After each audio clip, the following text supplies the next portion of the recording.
ਇਹ ਬਕਾਇਆ ਜਦੋਂ ਇਹ ਠਾਰ ਮੰਗੀ ਗਈ ਸੀ ਤਾਂ 2 ਦਿਨ ਵਾਸਤੇ ਠਾਰ ਮੰਗੀ ਗਈ ਸੀ ਤੇ 30 ਵਰਿਆਂ ਤੋਂ ਬਾਅਦ ਇਹ ਜਿਹੜਾ ਕਮਰੇ ਨੇ ਇਹ ਜਿਹੜੀ ਥਾਂ ਵਾ ਕਿਸਾਨ ਭਵਨ ਦੇ ਚੰਡੀਗੜ੍ਹ ਦੇ ਵਿੱਚ ਉਹ ਖਾਲੀ ਕਰਵਾਈ ਗਈ। 30 ਸਾਲ ਇਹਦੇ ਕਿੰਨੇ ਕਮਰੇ, ਤਕਰੀਬਨ ਇਹਦੇ ਵਿੱਚ 34 ਬੈੱਡ ਤੇ ਇੱਕ ਡੀਲਕਸ ਕਮਰਾ ਜਿਹੜਾ ਸੀਗਾ ਉਹ ਕਮਾਂਡੋਜ਼ ਨੇ ਦੱਬਿਆ ਸੀਗਾ 30 ਸਾਲ ਤੱਕ। ਤੇ ਸਤਿ ਸ਼੍ਰੀ ਅਕਾਲ, ਤੁਸੀਂ ਜੁੜੇ ਹੋਏ ਹੋ ਪੰਜਾਬੀ ਰੇਡੀਓ ਐਸਏ ਦੇ ਨਾਲ ਤੇ ਮੈਂ ਹਾਂ ਪ੍ਰਵੀਨ ਸ਼ਰਮਾ ਲੈ ਕੇ ਹਾਜ਼ਰ ਹਾਂ ਪ੍ਰੋਗਰਾਮ ਸਪੈਸ਼ਲ ਰਿਪੋਰਟ। ਅੱਜ ਦੀ ਰਿਪੋਰਟ ਜੁੜੀ ਹੋਈ ਹੈ ਕਿਸਾਨ ਭਵਨ ਦੇ ਨਾਲ। ਚੰਡੀਗੜ੍ਹ ਦੇ ਵਿੱਚ ਕਿਸਾਨ ਭਵਨ ਹੈ ਜਿਹਨੂੰ ਕਿ ਮੰਡੀ ਬੋਰਡ ਜੀ ਦੀ ਦੇਖ ਰੇਖ ਕਰਦਾ ਤੇ ਇਸ ਕਿਸਾਨ ਭਵਨ ਦਾ ਪਿਛਲੇ 30 ਸਾਲਾਂ ਦੇ ਵਿੱਚ ਪੰਜਾਬ ਦੇ ਮੁੱਖ ਮੰਤਰੀ ਮਰਹੂਮ ਮੁੱਖ ਮੰਤਰੀ ਪ੍ਰਕਾਸ਼ ਸਿੰਘ ਬਾਦਲ ਦੀ ਸੁਰੱਖਿਆ ਦੇ ਲਈ ਆਏ ਸੀਗੇ ਕਮਾਂਡੋਜ਼। ਉਹਨਾਂ ਨੇ ਇੱਥੇ ਠਾਰ ਮੰਗੀ ਸੀਗੀ ਤੇ ਉਸ ਠਾਰ ਦਾ ਪੌਣੇ 5 ਕਰੋੜ ਰੁਪਈਆ 4,75,000 ਰੁਪਈਆ ਜਿਹੜਾ ਉਹ ਪੰਜਾਬ ਪੁਲਿਸ ਦੇ ਵੱਲ ਬਕਾਇਆ ਖੜਾ, ਜਿਹੜਾ ਕਿ ਮੰਡੀ ਬੋਰਡ ਨੂੰ ਪੂਰੇ 15 ਸਾਲ ਹੋ ਗਏ ਆ ਉਸ ਬਕਾਏ ਦੇ ਲਈ ਜਦੋਜਹਿਦ ਕਰਦਿਆਂ, ਪਰ ਹਾਲੇ ਤੱਕ ਇਹ ਬਕਾਇਆ ਜਿਹੜਾ ਉਹ ਨਹੀਂ ਦਿੱਤਾ ਗਿਆ। ਦੂਜੀ ਗੱਲ, ਇਹ ਬਕਾਇਆ ਜਦੋਂ ਇਹ ਠਾਰ ਮੰਗੀ ਗਈ ਸੀ ਤਾਂ 2 ਦਿਨ ਵਾਸਤੇ ਠਾਰ ਮੰਗੀ ਗਈ ਸੀ, ਪਰ 2 ਦਿਨਾਂ ਤੋਂ ਬਾਅਦ ਇਹ ਠਾਰ ਨੂੰ ਚੁਕਵਾਉਣ ਦੇ ਲਈ, ਇਹਨੂੰ ਜਿਹੜੀ ਕਮਰਾ ਖਾਲੀ ਕਰਵਾਉਣ ਦੇ ਲਈ ਕਿਸਾਨ ਮੰਡੀ ਬੋਰਡ ਨੂੰ ਬਹੁਤ ਸੰਘਰਸ਼ ਕਰਨਾ ਪਿਆ ਤੇ 30 ਵਰਿਆਂ ਤੋਂ ਬਾਅਦ ਇਹ ਜਿਹੜਾ ਕਮਰੇ ਨੇ ਇਹ ਜਿਹੜੀ ਥਾਂ ਵਾ ਕਿਸਾਨ ਭਵਨ ਦੇ ਚੰਡੀਗੜ੍ਹ ਦੇ ਵਿੱਚ ਉਹ ਖਾਲੀ ਕਰਵਾਈ ਗਈ। ਪਹਿਲੀ ਗੱਲ ਤਾਂ ਇਹ ਕਿ ਜਿਹੜਾ ਕਿਸਾਨ ਭਵਨ ਆ ਉਹ ਸਿਆਸੀ ਪਾਰਟੀਆਂ ਦੀ ਕੋਈ ਜਾਇਦਾਦ ਨਹੀਂ ਹੈ।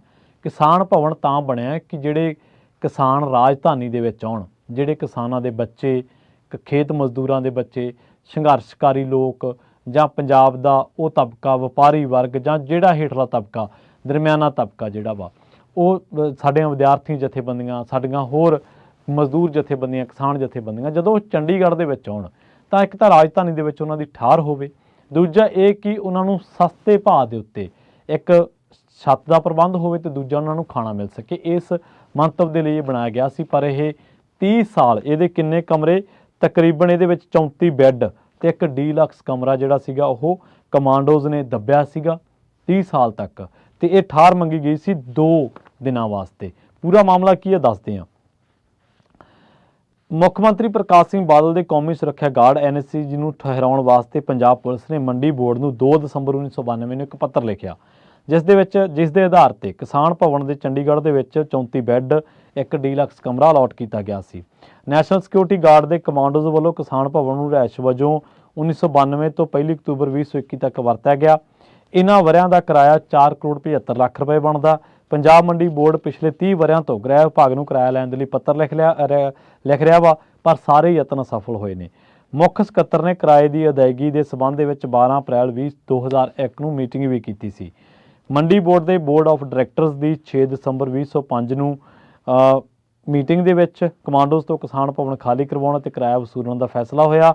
ਪੰਜਾਬ ਮੰਡੀ ਬੋਰਡ ਨੇ 14 ਫਰਵਰੀ 2006 ਨੂੰ DGP ਦਫ਼ਤਰ ਨੂੰ ਕਮਾਂਡੋਜ਼ ਤੋਂ ਕਿਸਾਨ ਭਵਨ ਖਾਲੀ ਕਰਾਉਣ ਦੇ ਲਈ ਕਿਹਾ, ਪਰ ਪੰਜਾਬ ਪੁਲਿਸ ਨੇ ਨਾ ਕਿਰਾਇਆ ਦਿੱਤਾ ਤੇ ਨਾ ਹੀ ਕਮਾਂਡੋਜ਼ ਨੇ ਭਵਨ ਖਾਲੀ ਕੀਤਾ। ਕਿਰਾਏ ਦੇ ਬਕਾਏ ਨੂੰ ਲੈ ਕੇ ਐਡਿਟ ਪੈਰਾ ਵੀ ਬਣਿਆ ਹੋਇਆ। ਸਾਬਕਾ ਮੁੱਖ ਮੰਤਰੀ ਮਰਹੂਮ ਪ੍ਰਕਾਸ਼ ਸਿੰਘ ਬਾਦਲ ਦੇ ਸੁਰੱਖਿਆ ਗਾਰਡਾਂ ਦੀ ਕਿਸਾਨ ਭਵਨ ਚੰਡੀਗੜ੍ਹ ਦੇ ਵਿੱਚ ਕਰੀਬ 30 ਸਾਲ ਦੇ ਰਹੀ ਰਿਹਾਇਸ਼ ਦਾ ਕਰੀਬ ਪੌਣੇ 5 ਕਰੋੜ ਰੁਪਈਆ ਕਿਰਾਇਆ ਅਜੇ ਤੱਕ ਬਕਾਇਆ ਖੜਾ ਹੈ। ਮੰਡੀ ਬੋਰਡ 1.5 ਦਹਾਕੇ ਤੋਂ ਇਸ ਕਿਰਾਏ ਦੀ ਵਸੂਲੀ ਦੇ ਲਈ ਚਿੱਠੀਆਂ ਲਿਖ ਰਿਹਾ। ਮੰਡੀ ਬੋਰਡ ਨੇ ਪਹਿਲਾਂ ਮਰਹੂਮ ਬਾਦਲ ਦੇ ਸੁਰੱਖਿਆ ਗਾਰਡਾਂ ਤੋਂ ਰਿਹਾਇਸ਼ ਖਾਲੀ ਕਰਵਾਉਣ ਦੇ ਲਈ ਪਾਪੜ ਵੇਲੇ, ਹੁਣ ਮੰਡੀ ਬੋਰਡ ਨੂੰ ਕਿਰਾਇਆ ਲੈਣ ਦੇ ਲਈ ਪੱਤਰ ਲਿਖਣੇ ਪੈ ਰਹੇ ਨੇ। ਮੰਡੀ ਬੋਰਡ ਜਿਹੜਾ ਖੁਦ ਕਰਜ਼ੇ ਦੀ ਮਾਰ ਹੇਠ ਹੈ, ਉਹਨੇ ਵਸੂਲੀ ਦੇ ਲਈ ਮੁੱਖ ਮੰਤਰੀ ਭਗਵੰਤ ਮਾਨ ਨੂੰ ਪੱਤਰ ਲਿਖ ਕੇ ਸੁਰੱਖਿਆ ਗਾਰਡਾਂ ਦੀ ਰਿਹਾਇਸ਼ ਦਾ ਪੌਣੇ 5 ਕਰੋੜ ਰੁਪਏ ਕਿਰਾਇਆ DGP ਦਫ਼ਤਰ ਤੋਂ ਦਿਵਾਉਣ ਦੇ ਲਈ ਕਿਹਾ। ਸੋ ਮੰਡੀ ਬੋਰਡ ਨੇ ਕਿਰਾਇਆ ਵਸੂਲੀ ਦੇ ਲਈ ਮੁੱਖ ਮੰਤਰੀ ਦੇ ਦਖਲ ਦੀ ਮੰਗ ਕੀਤੀ ਹੈ। ਪਤਾ ਲੱਗਿਆ ਕਿ 36 ਸੁਰੱਖਿਆ ਮੁਲਾਜ਼ਮ ਕਰੀਬ 30 ਵਰ੍ਹੇ ਰੁਕੇ, ਜਿਨ੍ਹਾਂ ਦੇ ਵਿੱਚ ਇੱਕ ਡਿਪਟੀ ਕਮਾਂਡੈਂਟ SP, 5 ਇੰਸਪੈਕਟਰ ਤੇ 30 ਸਿਪਾਹੀ ਸ਼ਾਮਲ ਸਨ। ਅਧਿਕਾਰੀ ਦੱਸਦੇ ਨੇ ਕਿ ਕਮਾਂਡੋਜ਼ ਦੀ ਠਾਰ ਕਰਕੇ ਕਿਸਾਨ ਭਵਨ ਦੇ ਵਿੱਚ ਕਿਸਾਨਾਂ ਨੂੰ ਠਹਿਰਾਉਣ ਦੇ ਵਿੱਚ ਮੁਸ਼ਕਲਾਂ ਦਾ ਸਾਹਮਣਾ ਕਰਨਾ ਪਿਆ। ਸੁਰੱਖਿਆ ਗਾਰਡਾਂ ਦਾ ਪ੍ਰਤੀ ਮਹੀਨਾ 1,19,000 ਰੁਪਏ ਤੇ ਸਾਲਾਨਾ 14,28,000 ਰੁਪਏ ਬਣਦਾ ਤੇ ਸਤੰਬਰ 2010 ਤੋਂ ਪਹਿਲਾਂ ਇਹ ਕਿਰਾਇਆ 17,600 ਰੁਪਈਆ ਪ੍ਰਤੀ ਮਹੀਨਾ ਹੁੰਦਾ ਸੀਗਾ। ਪੰਜਾਬ ਮੰਡੀ ਬੋਰਡ ਨੇ ਮਗਰੋਂ ਪਮੈਸ਼ ਕਰਵਾ ਕੇ ਪੁਲਿਸ ਨੂੰ ਵਪਾਰਕ ਕਿਰਾਇਆ ਪਾਇਆ। ਹੁਣ ਬਿਲਡਿੰਗ ਨੱਪੀ ਰੱਖੀ 30 ਸਾਲ ਤੇ ਛੁਡਵਾਈ ਉਹ ਮਸਾਂ ਲਈ ਕਹਿ ਕੇ ਕੀ ਸੀ ਕਿ ਤੁਸੀਂ ਬਿਲਡਿੰਗ ਸਾਨੂੰ ਦੇ ਦਿਓ ਤੇ ਅਸੀਂ 2 ਦਿਨਾਂ ਵਿੱਚ ਬਿਲਡਿੰਗ ਜਿਹੜੀ ਉਹ ਤੁਹਾਨੂੰ ਦੇ ਦਾਂਗੇ। 2 ਨਵੰਬਰ 1992 ਨੂੰ ਕਿਸਾਨ ਭਵਨ ਚੰਡੀਗੜ੍ਹ ਦੇ ਵਿੱਚ ਕਬਜ਼ਾ ਜਮਾਇਆ ਸੀ। ਮੁੱਖ ਮੰਤਰੀ ਦੀ ਸੁਰੱਖਿਆ ਦੇ ਵਿੱਚ NSG ਕਮਾਂਡੋ ਫੋਰਸ ਨੇ। ਉਸ ਵਕਤ ਕਿਸਾਨ ਭਵਨ ਦੇ ਵਿੱਚ ਸਿਰਫ 2 ਦਿਨਾਂ ਵਾਸਤੇ ਠਾਹਰ ਮੰਗੀ ਗਈ ਸੀ, ਪਰ ਮਗਰੋਂ ਕਮਾਂਡੋਜ਼ ਨੇ ਪੱਕੀ ਠਾਹਰ ਹੀ ਬਣਾ ਲਈ। ਮੰਡੀ ਬੋਰਡ ਨੂੰ 1.5 ਦਹਾਕਾ ਤਾਂ ਰਿਹਾਇਸ਼ ਖਾਲੀ ਕਰਾਉਣ 'ਚ ਲੱਗ ਗਿਆ। ਇਸ ਪੱਕੀ ਠਾਹਰ ਕਰਕੇ ਕਿਸਾਨ ਭਵਨ ਦੀ ਆਮਦਨ ਨੂੰ ਵੀ ਸੱਟ ਵੱਜੀ ਹੈ। ਹੁਣ ਦੂਜਾ ਜਿਹੜਾ ਪਹਿਲੂ ਹੈ, ਉਹ ਪਹਿਲੂ ਇਹ ਹੈ ਕਿ ਅਸਲ ਦੇ ਵਿੱਚ ਬਾਦਲ ਸਾਹਿਬ 1997 ਦੇ ਵਿੱਚ ਵੀ ਮੁੱਖ ਮੰਤਰੀ ਬਣੇ ਆ, 2007 ਤੋਂ ਲੈ ਕੇ 17 ਤੱਕ ਰਹੇ। ਮਤਲਬ ਇਹ ਕਿਸਾਨ ਭਵਨ ਜਦੋਂ ਕਮਾਂਡੋਜ਼ ਨੇ ਨੱਪ ਲਿਆ, ਆਪਣੇ ਕਬਜ਼ੇ ਹੇਠ ਕਰ ਲਏ ਇਹਦੇ 33-34 ਕਮਰੇ, ਤਾਂ ਉਸ ਤੋਂ ਬਾਅਦ ਬਾਦਲ ਸਾਹਿਬ ਦੀ 3 ਵਾਰ ਸਰਕਾਰ ਆਈ। ਉਦੋਂ ਕੀ ਪੈਰਵਾਈ ਕੀਤੀ ਗਈ, ਉਦੋਂ ਬਕਾਇਆ ਕਿਉਂ ਨਹੀਂ ਦਿੱਤਾ ਗਿਆ, ਇਹ ਵੱਡੇ ਸਵਾਲ ਨੇ। ਤੇ ਉਦੋਂ ਕਿਉਂ ਨਹੀਂ ਇਹਨਾਂ ਚੀਜ਼ਾਂ ਤੇ ਸਾਰੀਆਂ ਤੇ ਜਿਹੜੀ ਉਹ ਗੌਰ ਕੀਤੀ ਗਈ ਹੈ ਕਿ ਇੰਨੇ ਸਾਲ ਪੰਜਾਬ ਪੁਲਿਸ ਨੇ ਦੇਣਦਾਰੀਆਂ ਨਹੀਂ ਦਿੱਤੀਆਂ? ਜੇਕਰ ਦਿੱਤੀਆਂ ਨੇ, ਬਾਕੀ ਦਿੱਤੀਆਂ ਨੇ, ਫਿਰ ਇਹ ਦੇਣਦਾਰੀਆਂ ਨਿਪਟਾਉਣ ਦੇ ਵਿੱਚ ਕੀ ਸੀਗਾ? ਦੂਜੀ ਗੱਲ ਇਹ ਹੈ ਕਿ ਕੀ ਸਰਕਾਰ ਨੇ ਨਹੀਂ ਸੀ ਮਹਿਕਮੇ 'ਚੋਂ ਫੰਡ ਐਲੋਕੇਟ ਕਰਵਾ ਕੇ ਦੇ ਸਕਦੀ? ਸਰਕਾਰ ਪਰਸੋਨਲ 'ਚੋਂ ਜਾਂ ਵਿੱਤ ਦੇ ਜ਼ਰੀਏ ਜਾਂ ਫਾਈਨਾਂਸ ਡਿਪਾਰਟਮੈਂਟ ਵਾਲਿਆਂ ਨੂੰ ਇਹ ਸਾਰਾ ਕੁਝ ਕਹਿੰਦੀ, ਜਾਂ ਸਿੱਧੇ ਤੌਰ ਤੇ ਪੰਜਾਬ ਦੇ ਪੁਲਿਸ ਦੇ ਮਹਿਕਮੇ ਨੂੰ ਕਹਿੰਦੀ ਸਿੱਧੇ ਤੌਰ ਤੇ ਕਿ ਤੁਸੀਂ ਭਾਈ ਕਿਸਾਨ ਭਵਨ ਦਾ ਕਿਰਾਇਆ ਦੇਣਾ, ਉਹ ਤੁਸੀਂ ਦਿਓ। ਦੂਜੀ ਗੱਲ ਇਹ ਹੈ ਕਿ ਅਸਲ ਦੇ ਵਿੱਚ ਤਕੜੇ ਦਾ 27-20 ਵਾਲੀ ਕਹਾਵਤ ਤੁਸੀਂ ਸੁਣੀ ਹੋਣੀ ਹੈ।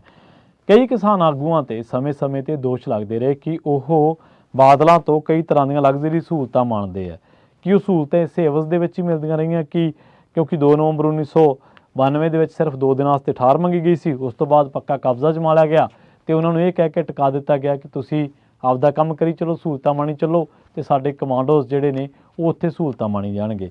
ਔਰ ਦੂਜੀ ਤੇ ਅਹਿਮ ਗੱਲ ਕਿ ਪੰਜਾਬ ਪੁਲਿਸ ਤੇ ਪਹਿਲੀ ਵਾਰੀ ਇਹ ਦੋਸ਼ ਨਹੀਂ ਲੱਗੇ ਕਿ ਉਹਨਾਂ ਨੇ ਇਸ ਤਰ੍ਹਾਂ ਦੇ ਮਹਿਕਮਿਆਂ ਦੀ ਦੇਣਦਾਰੀ ਦੇਣੀ ਹੈ, ਜਾਂ ਉਹਨਾਂ ਦੇ ਤਾਂ ਇੱਥੋਂ ਤੱਕ ਕਿ ਬਿਜਲੀ ਚੋਰੀ ਕਰਨ ਦੇ ਇਲਜ਼ਾਮ ਲੱਗੇ ਨੇ। ਮੈਂ ਤੁਹਾਨੂੰ ਦੱਸ ਦਿੰਦਾ ਵਾਂ, 17 ਮਈ 2022 ਨੂੰ ਇੱਕ ਰਿਪੋਰਟ ਛਪੀ ਸੀ, ਲਿਵਿੰਗ ਇੰਡੀਆ ਨਿਊਜ਼ ਨੇ ਛਾਪੀ ਸੀ।